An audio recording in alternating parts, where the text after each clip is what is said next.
to keep from my roundly nice, doting parents, lest they call the police. But I am close to my family, the way you are close to other people in a small, crowded elevator that is temporarily stalled but will be moving any minute now. And as far as I was concerned, that minute was almost here. Let's see, what else?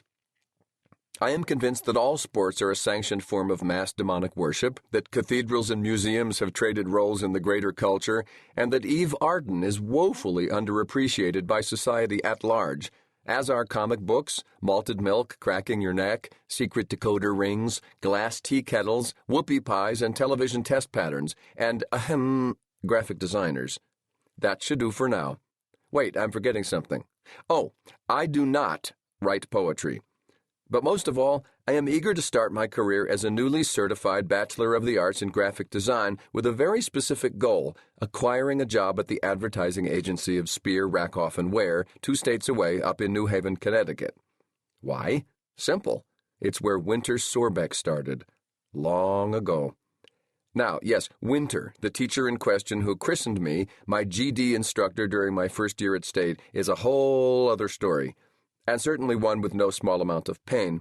But however bullying, severe, terror-inducing, and unnerving he was, and boy, was he was equal parts mesmerizing, eye-opening, inspiring, and brilliant. He was unlike any teacher I'd had before or since. By the end of that spring semester, he abruptly quit the faculty and vanished. I would have gladly dropped out to follow him anywhere, but no amount of amateur detective work revealed where that might be.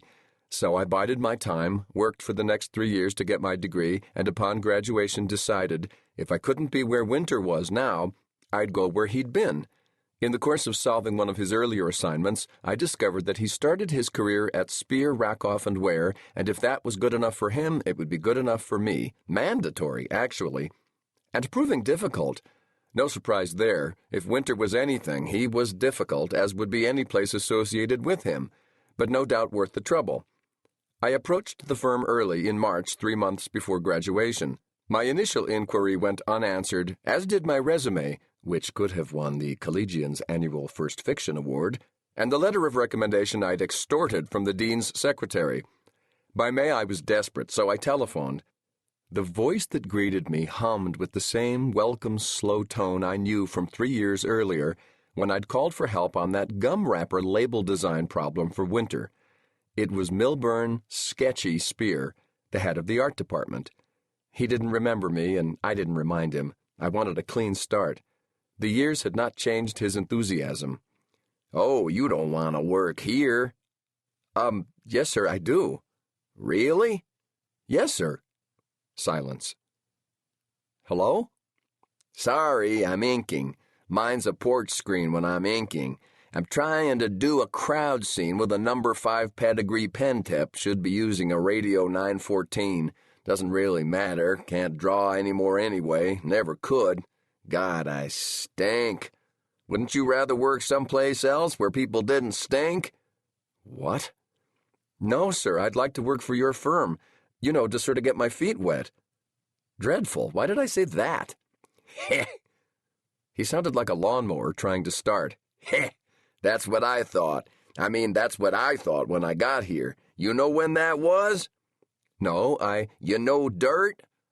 "Dirt?" "Dirt." Yes, dirt. Well, I started here the year before they discovered it." "I see." "Heh. At least, it must have been spotless when you arrived." "Yeah. Can you airbrush?" "Yes, but operate a photostat machine?" "Did you receive my Do you know what I'm doing right now?" Drawing a crowd scene with a number 5 pedigree pen tip?" "No, that's done. Now I'm trying to decide what kind of face the potato chip should have. That's always the question. Everything's a question." "Pardon?"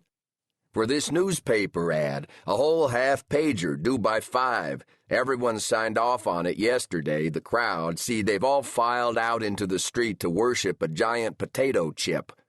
"I see." "Because it's a crinkle cut, one of our biggest accounts." "Right. 6 stories tall." His tone was casual, as if he was telling me about his brother-in-law. "So exactly what sort of expression should it have on its face?